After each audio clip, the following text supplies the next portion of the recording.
Megazords aren't always just used by the good guys. Very occasionally, the bad guys get involved too. And despite being a toy line where Megazords are such a key component, there's not many options for what your Megazord is actually meant to be battling against. So having the option of a Megazord going rogue or starting off over on the other side means you can have options for battle.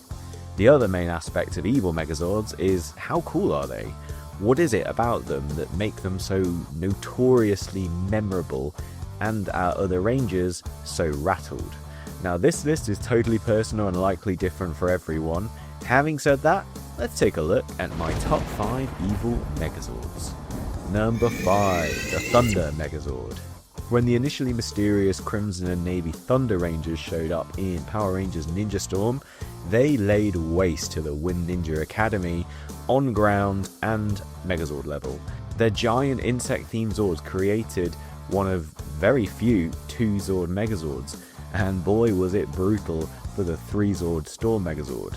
Crimson Insectazord and Navy Beetlezord were heavy-duty vehicles, one being based on a tank, the other a monster truck. These were weirdly satisfying to see take on the Rangers so effectively. Their Megazord had this all-black aesthetic, which was super rare in Rangers. Every part of every Zord was used, the transformation was completely unique for Power Rangers. No small feat, 11 years deep. The arms had tank treads that could still move in the Megazord mode. It was such a cool battle-ready design. And in terms of weapons, while the Flower Spin Blade was a curious choice, it did sort of suit the ninja theming, and the option to combine it with the pincers of the Beetlezord was such a cool idea.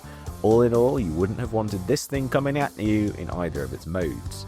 In terms of the translation into a toy, Bandai America did a really great job. We got the Japanese mold, metal was removed so no die cast and far less paint, some of which I've applied over the years to try get that look back. Clip breaking is the big issue for most, as covered in my retro review for it, but all in all this is one great design and a great toy translation. The show never really neutered the Thunder Megazord either, the Rangers just turned them good and the Megazord came along with them, as well as the outrageous, somewhat more traditional 5 Zord and 1 Mini Zord combination. Number 4, Dino Stegazord. In Dino Thunder we broke the Evil Ranger rules from the year before, going from 2 Rangers to 1 and black to white for the Zord colour scheme. Dino Stegazord still needed 2 Zords to form its base Megazord mode though, comprised of Trent, the White Ranger's Dracozord, a real piece of work, think Evil Falconzord, then the Stegozord, which is one of those Zords where it's not got a real owner other than who summons it, but it looks extremely intimidating and solid, being the tank of the Dinozords. For the toy, we've reviewed it fairly recently, so you know my thoughts on the oddly proportioned design, but the Zords themselves are impressive, have good posability, and the electronics feature is fun for Stegozord mode, as well as a later combination, even if it was slightly less functional than the Japan original. The in-show story of this one was interesting, being used to battle the Thundersaurus Megazord initially. Once Trent the Ranger broke free from the dark influence of his Dino Gem, Zeltrax was able to create a clone of his White Ranger powers that was fully evil and still managed to control the Dino Stegozord. There was some to and fro on control of the Zords, but like seasons such as Lost Galaxy and Wild Force, the Zords were shown to be sentient and stopped responding to the cloned Dark White Ranger, so that was neat. Number 3, Serpentera. Now we're into elite level villain Zords. What it did for baddies, it made up for in sustainability. Its Achilles heel being it's an electric, and it constantly needed recharging right when it was ready to strike the final blow, which is unfortunate because apparently the thing can destroy planets. It might have made Zed's battle against Earth a faster finish if he really wanted it to be. I think the toy is overall fine. It's obviously taller than all of the other Mighty Morphin Megazords. However, the disappointment is that the in-show scale of it has it towering over the Red Dragon and Thunder Assault team. This thing should be colossal, and it's unfortunately just not.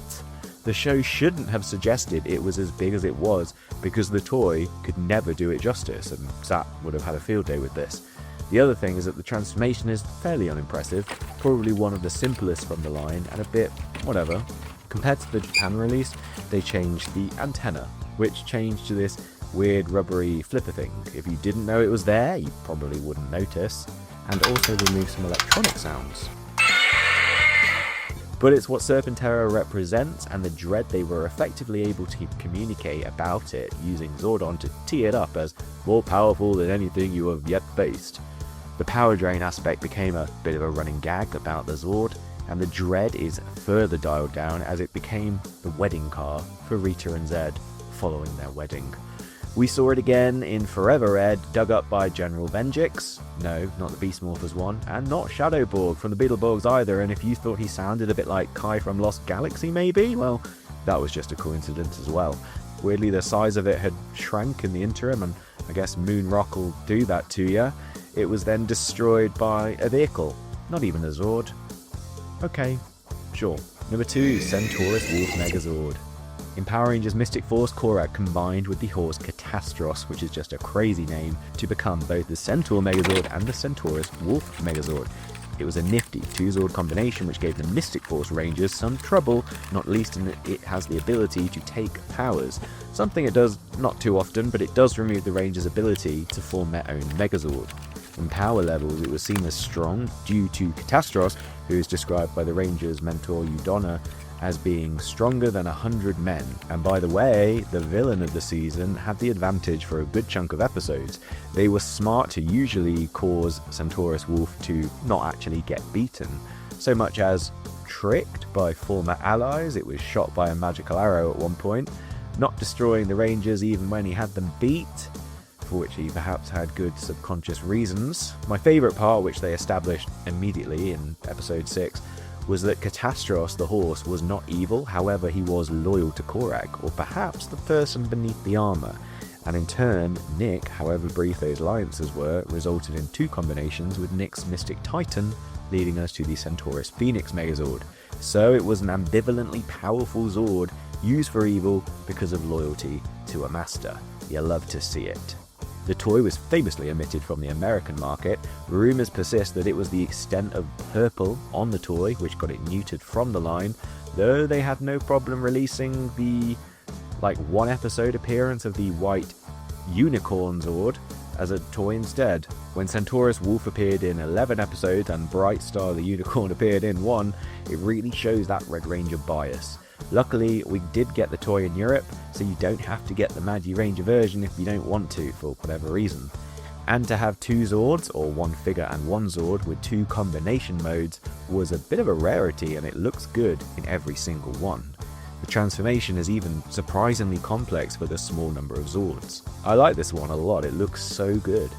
On the show, the Megazord was just either there or not there, and in its last appearance, it was used for good.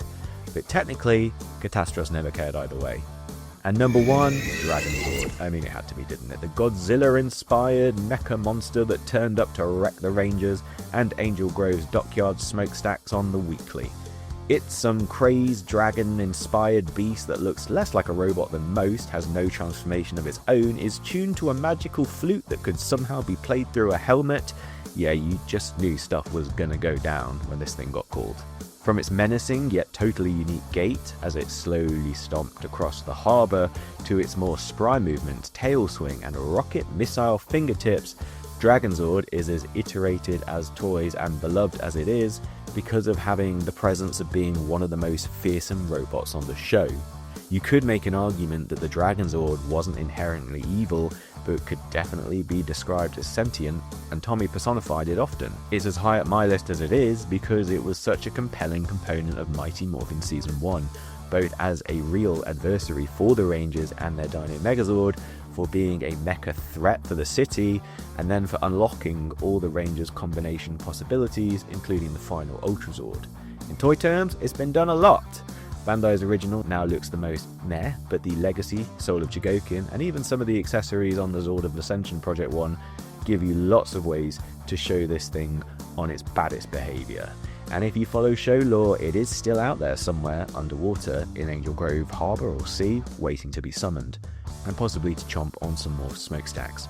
Yeah, don't forget Dragonzord's greatest power is that unlike the strongest Ranger power ever of Zeo, which has water as its kryptonite, Dragonzord spends all its free time underwater and doesn't even rust. That's the real flex of the Power Ranger universe.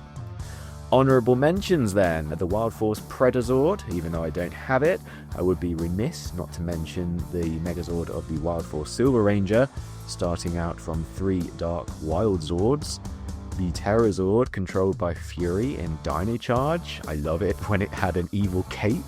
That toy unfortunately didn't do that justice, and it borrows heavily from the Dragonzord and the Dino Stegosaur school of thought of evil dinosaur Megazords. But yeah, Ptera Zord was cool. The Centaurus, Stratoforce, and Zenith Zords from Lost Galaxy, they just don't look evil and you end up feeling sorry for them when you realise what happened to them. Basically, good Galactabees turned into evil Robocops by the baddies. They do turn good quite soon after, but still, they don't even want to look like that.